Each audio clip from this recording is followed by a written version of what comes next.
Chittoor Andhra Jyothi photographer శివకుమార్పై YCP శ్రేణుల దాడిని తిరుపతి జర్నలిస్టుల సంఘాల నేతలు ఖండించారు. శివకుమార్పై దాడిని నిరసిస్తూ తిరుపతి ప్రెస్ క్లబ్ నుంచి 4 కాళ్ల మండపం వరకు జర్నలిస్టులు ర్యాలీ నిర్వహించారు. 4 కాళ్ల మండపం దగ్గర జర్నలిస్టులు మానవహారం నిర్వహించారు.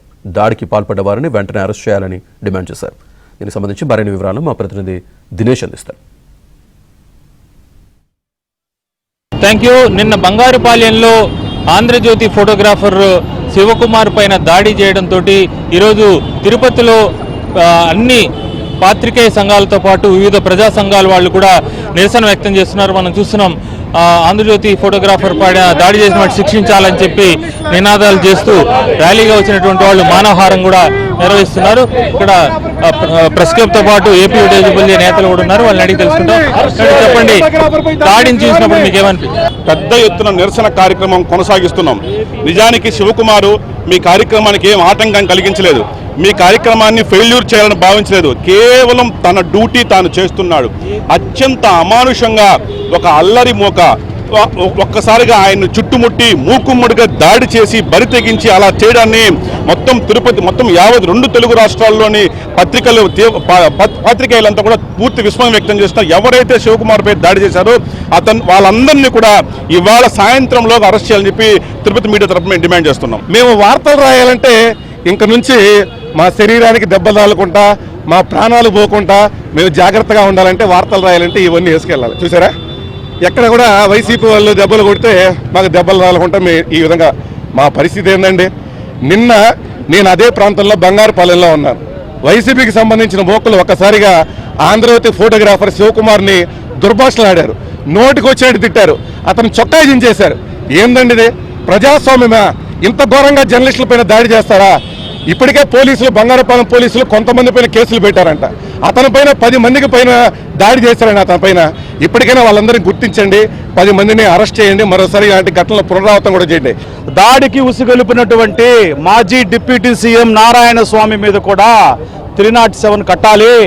ఎందుకంటే ఆయనే దీన్ని ప్రేరేపించారు, సాక్షులు చెప్తున్నారు. అక్కడ చేతగాని వాళ్ళు కాబట్టే మీరు ఇలా దాడులు చేస్తున్నారు. మీ చేతగాంధాన్ని కప్పించడం కోసము నిస్సహాయుడైనటువంటి ఒక ఫోటోగ్రాఫర్ని మూకుమ్మడిగా దాడి చేసి గుమ్మికూడి ఇలా చేయడం అనేది సభ్య సమాజం దీన్ని ఎప్పటికీ అంగీకరించదు. నారాయణ స్వామిపై కూడా కేసు నమోదు చేయాలని ఆంధ్రప్రదేశ్ ఫోటో జర్నలిస్ట్ అసోసియేషన్ తరఫున మేము డిమాండ్ చేస్తున్నాం. ప్రజాస్వామ్య హక్కులకి భంగకరంగా, మీడియా స్వేచ్ఛకి కాలరాసేలాగా వీళ్ళు ప్రవర్తించడం అనేది చేస్తే వాళ్లే పతనం అయిపోతారు తప్ప మీడియా ఎప్పటికే అజరామజరం. అది గుర్తుపెట్టుకోండి. నిన్న దాడి చేసిన వాళ్ళందరిపైన కూడా కేసులు నమోదు చేసి ఒక మాజీ డిప్యూటీ సీఎం దగ్గరుండి ప్రోత్సహిస్తున్నాడంటే ఇంతకంటే సిగ్గుతనం ఇంకొకటి లేదు. ఆయన సిగ్గుతో తలదించుకోవాలి. ఆయన పైన కేసు నమోదు చేయాలి, ఆయన అరెస్ట్ చేయాలి.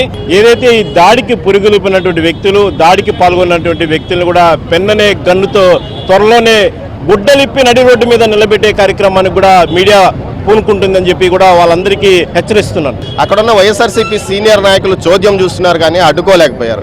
ఈ పరిస్థితుల్లో ఖచ్చితంగా జర్నలిస్టు శివకు వారంతా క్షమాపణ చెప్పాలి. అదేవిధంగా వారి మీద ఎవరైతే అక్కడ ఉన్నారో, దాడి చేసిన వారో, దాడిని ప్రోత్సహించిన వారో వారందరి మీద పోలీసులు కఠినంగా కేసులు నమోదు చేయాలని మేము జర్నలిస్టు తరఫున డిమాండ్ చేస్తున్నాం. ఈ మైకు, ఈ పెన్ను పక్కన పెడితే మేము కూడా దాడులు చేయగలం. మేము దాడులు చేస్తే మీరు తట్టుకోలేరు, ఇక్కడ ఉండలేరు. గుర్తుంచుకోండి, ఇంకొకసారి జర్నలిస్టుల పైన దాడి చేయాలన్నా, ఆలోచన రావాలన్నా ఒక్కసారి పోలీసుల కేసులకి ఏ రకంగా ఎదుర్కోవాలో, జర్నలిస్టులకు ఉన్నటువంటి హక్కులని ఏ రకంగా మీ పైన కఠిన శిక్షలు అమలు అయ్యే విధంగా చేస్తారని చెప్పి ఈ రకంగా జర్నలిస్టుల తరఫున మరొకసారి హెచ్చరికలు అయితే జారీ చేస్తారు. స్థానికంగా ఆయన కొన్ని భయాలు ఉండొచ్చు. దాడి చేసిన వాళ్ళెవరో చాలా స్పష్టంగా వీడియోలు ఉన్నాయి, ఫోటోలు ఉన్నాయి. అతను పేర్లు చెప్పకపోవచ్చు కానీ పోలీసులకి ఆ సాక్ష్యాలు సరిపోవా? ఇంకా అన్ఐడెంటిఫైడ్ అనే పేరు ఎందుకు పెడుతున్నారు కేసులో? స్పష్టంగా అందులో ఉన్న వాళ్ళని గుర్తించి ఎందుకు అరెస్టు చేయలేదు? ఇది ఒక దౌర్భాగ్యకరమైన పరిస్థితి కనిపిస్తుంది. అధికారంలో ఉన్నప్పుడు కొట్టారు, అధికారంలో లేనప్పుడు కొడుతున్నారు. దీన్ని ప్రశ్నించాల్సిన అవసరం మన మీద చాలా ఉంది. జర్నలిస్టులు ఐక్యంగా ఉన్నప్పుడు ఇది సాధ్యమవుతుంది. ఏదైతే రాజ్యాంగ హక్కులు ఉన్నాయో ఆ హక్కుల్ని రక్షించుకోవడానికి, దాన్ని అమలుపరుచుకోవడానికి జర్నలిస్టుల సమాజం ముందుకు నడుస్తోంది. అందుకు అండగా ప్రభుత్వంగా నిలబడి ఇలాంటి దుర్మార్గాలు జరగకుండా కూడా చర్యలు తీసుకోవాల్సిన స్పష్టంగా కనిపిస్తోంది. వీడియో జర్నలిస్ట్ నాగార్జునతో దినేష్, ఏబీ ఆంధ్రజ్యోతి, తిరుపతి.